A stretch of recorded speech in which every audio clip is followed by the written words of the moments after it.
আমি অন্তর্বর্তীকালীন সরকারকে আহ্বান জানাবো এবং একই সাথে নির্বাচন কমিশনকে আহ্বান জানাবো, এই নির্বাচনকে সুষ্ঠুভাবে সম্পন্ন করতে হলে আপনারা আওয়ামী লীগের ফ্যাসিবাদের দোসর যারা জামিন পেয়ে আছে, যাদের হাতে অস্ত্র অর্থ কোনো কিছুর অভাব নেই, যাদের পার্শ্ববর্তী পরাশক্তির সহযোগিতা আছে, তাদেরকে 14 শিখের বাইরে রেখে কোনো সুষ্ঠু নির্বাচন সম্ভব না।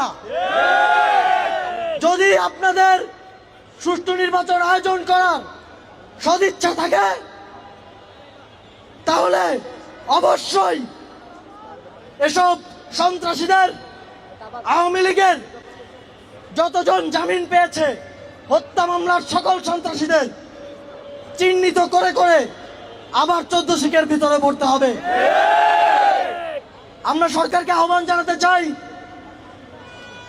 আগামী 7 দিন কিংবা 14 দিন আবারও ডেভিল হান্টের মতো জাতীয় কর্মসূচি ঘোষণা করে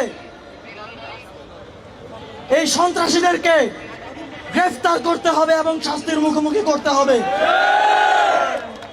এবং আমাদের হাদি ভাইয়ের উপরে যে গুলি করেছে তাদেরকে অবশ্যই 24 ঘন্টার মধ্যে চিহ্নিত করে এই ষড়যন্ত্রের নীল নকশা সবার সামনে উন্মোচিত করতে হবে।